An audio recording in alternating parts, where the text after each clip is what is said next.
Hi guys, welcome to your channel in rational English classes.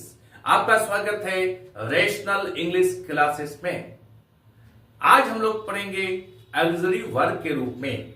Last class में हम लोग पढ़ चुके हैं कि ऑक्सिलरी वर्ब किसे कहते हैं, इसके कितने प्रकार होते हैं तथा इसका प्रयोग कहां और कैसे होता है। हम लोग ये भी पढ़ चुके हैं कि वह वर्ब जो मेन वर्ब के साथ मिलकर के tense, mood, voice, negative, interrogative को बनाने में सहायता करता है उसे हम लोग ऑक्सिलरी वर्ब या फिर हेल्पिंग वर्ब या फिर सपोर्टिंग वर्ब कहते हैं। और जब किसी सेंटेंस में एक ही वर्ब हो और वह किसी दूसरे वर्ब का सहायता नहीं करता हो तो वैसे वर्ब को हम लोग मेन वर्ब या फुल वर्ब कहेंगे। ऑक्सिलरी वर्ब के दो प्रकार होते हैं, प्राइमरी ऑक्सिलरीज और मॉडल ऑक्सिलरीज। ये भी हम लोग पढ़ चुके हैं कि मॉडल ऑक्सिलरीज कितने हैं, 13 हैं। Can, could, shall, should, will, would, may, might, must, ought to, use to, dare तथा नीड, ये 13 हैं। और प्राइमरी ऑक्सिलरीज के 3 प्रकार होते हैं, verb to be, to do, to have. आज हम लोग पढ़ेंगे कि वर्ब टू बी के बारे में।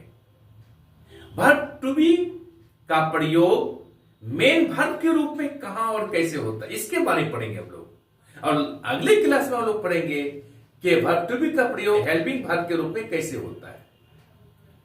तो चले प्यारे बच्चों, आज हम लोग शुरू करते हैं। आज का क्लास बहुत महत्वपूर्ण है।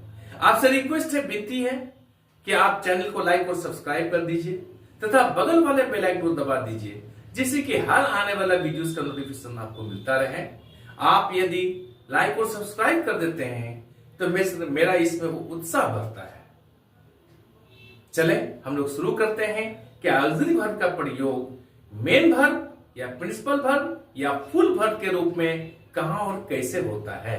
आज के क्लास का यही टॉपिक है। सारा कंसेप्ट को मैं बारी बारी से समझाऊंगा।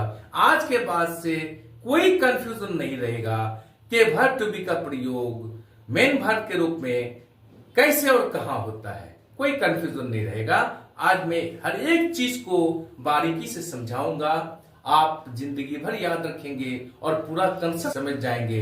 मैं आपको इजी लैंग्वेज में, आसान भाषा में समझाने का प्रयास करूंगा। ऑक्सिलरी वर्ब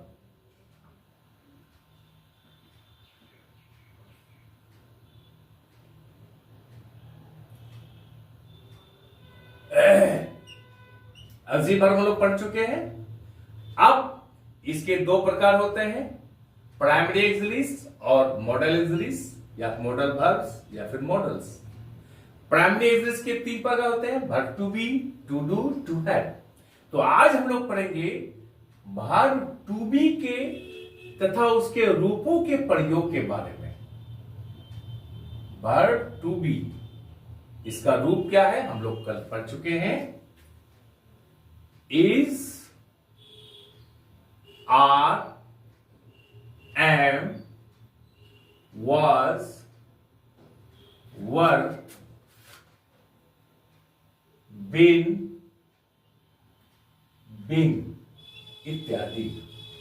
क्योंकि हम लोग जानते हैं कि इसका प्रयोग हेल्पिंग वर्ब के रूप में भी होता है और मेन वर्ब के रूप में होता है।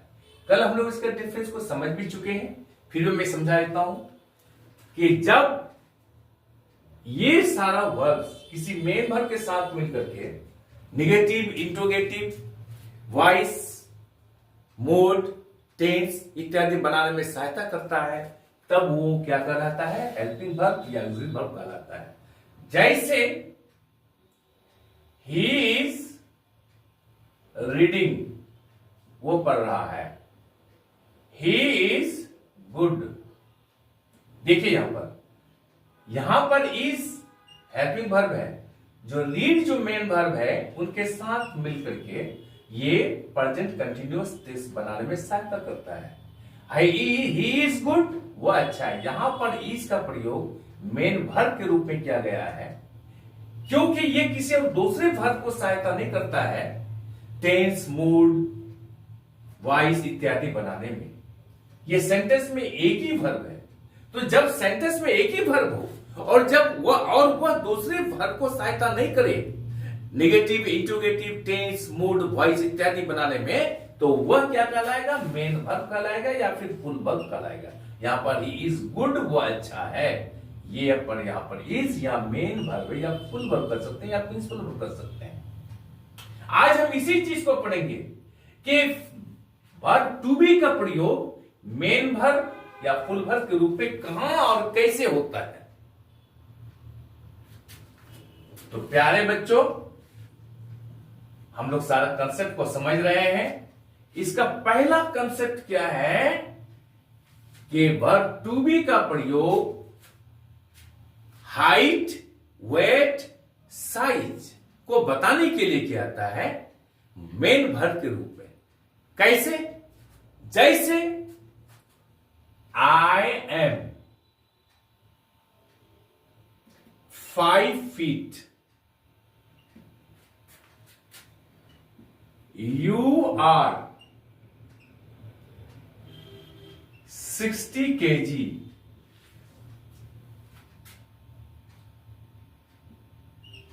this cloth is 1 meter। अब देखिए यहां पर हम लोग ऐसे भी कर सकते हैं वर्ड में। यहां पर आई एम 5 फीट, मैं 5 फीट का हूं। यहां पर एम का प्रयोग मेन वर्ब के रूप में किया गया है और यहां कोई दूसरा वर्ब नहीं है। यहां पर आर का प्रयोग मेन वर्ब के रूप में किया गया है वजन को बताने के लिए। यहां पर हाइट को बताने के लिए दिस क्लोथ इज 1 मीटर। यहां पर इज का प्रयोग साइज को बताने के लिए किया गया है। ये मेन वर्ब के रूप में किया गया है। ये पहला कंसेप्ट समझ गए आप कि वर्ब टू बी का प्रयोग किसके रूप में किया जाता है? हाइट को बताने के लिए, वेट को, वजन को बताने के लिए और साइज को बताने के लिए। ये क्लियर हो गया कंसेप्ट। अब हम लोग दूसरा कंसेप्ट पढ़ेंगे प्यारे बच्चों। वर्ब टू बी का प्रयोग डेट तथा समय को बताने के लिए किया जाता है। तारीख और समय को बताने के लिए, टाइम को बताने के लिए। जैसे it is April 25, it is April 25, it is 10 o'clock,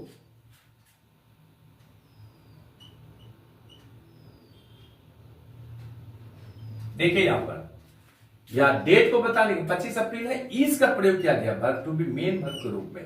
यहां पर इट इज 10 o'clock, 10 बज रहा है। इज का प्रयोग यहां पर क्या क्या? वर्ब टू बी का प्रयोग किसको? समय को बताने के लिए किया गया मेन वर्ब के रूप में। और ये कोई दूसरा वर्ब को बताने के लिए नहीं प्रयोग किया गया है, ये मेन वर्ब के रूप में किया गया। ये भी कंसेप्ट क्लियर हो गया आपका। अब प्यारे बच्चों, हम लोग तीसरा कंसेप्ट पढ़ रहे हैं। तीसरा कंसेप्ट ये है वर्ब टू बी का प्रयोग एज को, उम्र को बताने के लिए किया जाता है। जैसे हम लोग पूछते हाउ ओल्ड आर यू, तो हम लोग उत्तर में क्या बोलते हैं? आई एम 15 years old या फिर आई एम 15। देखिए यहां पर मैं 15 साल का हूं या मेरा उम्र 15 साल है, तो आई एम 15 years old या एम का प्रयोग मेन वर्ब के रूप में किया गया है। ये वर्ब टू बी का रूप है। यहां पर भी आई एम 15, एम का प्रयोग मेन वर्ब के रूप में किया गया है। ये वर्ब टू बी का रूप है। तो उम्र को बताने के लिए वर्ब टू बी का प्रयोग किया जाता है। अब हम लोग चौथा कंसेप्ट समझते हैं।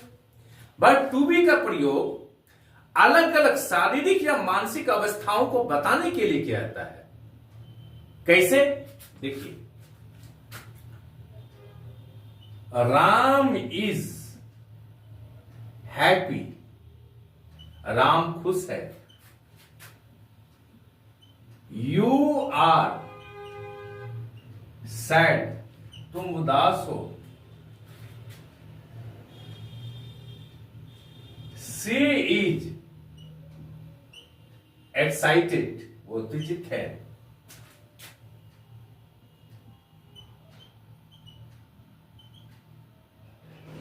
राधा इज एंग्री, राधा नाराज है। ये क्या है? अलग अलग मानसिक या शारीरिक अवस्थाओं को बताने के लिए क्या है, यहां पर इज का प्रयोग किया गया है, यहां पर आर का प्रयोग किया गया है, यहां पर भी इज का प्रयोग किया गया है, यहां पर इज का प्रयोग किया है। ये हर जगह यहां पर मेन वर्ब के रूप में वर्ब टू बी का प्रयोग किया गया है।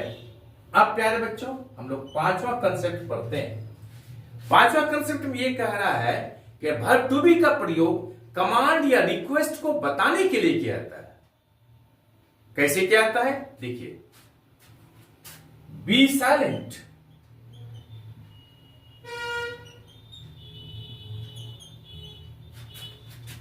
बी क्वाइट,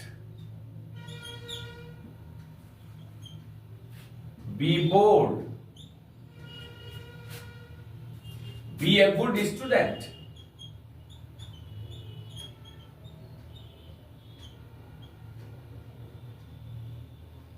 देखिए यहां पर बी साइलेंट, खामोश रहो, बी क्वाइट, शांत रहिए, बी बोल्ड, भाई वीर बनो, बी ए गुड स्टूडेंट, अच्छा विद्यार्थी बनो, बी फैमिलियर टू ऑल, लोकप्रिय बनो। यहां पर वर्ब टू बी का प्रयोग किसके रूप में किया गया है? कमांड तथा रिक्वेस्ट को बताने के लिए किया गया है। प्यारे बच्चों, आप सारा कंसेप्ट को समझ गए होंगे कि वर्ब टू बी का प्रयोग मेन वर्ब के रूप में या फुल वर्ब के रूप में कैसे किया गया है। आज हम लोग यहीं तक रखते हैं। आई एम श्योर कि वीडियो आपको अच्छी लगी होगी। आप चैनल को लाइक और सब्सक्राइब कर दीजिए तथा बगल वाले बेल आइकन को दबा दीजिए, जिससे कि हर आने वाला वीडियोस का नोटिफिकेशन आपको मिलता रहे। आज हम लोग यहीं रखते हैं। कल हम लोग पढ़ेंगे वर्ब टू बी का प्रयोग हेल्पिंग वर्ब के रूप में या ऑक्सिलरी वर्ब के रूप में कैसे किया जाता है। कल हम लोग पढ़ेंगे। आज हम लोग यहीं रखते हैं।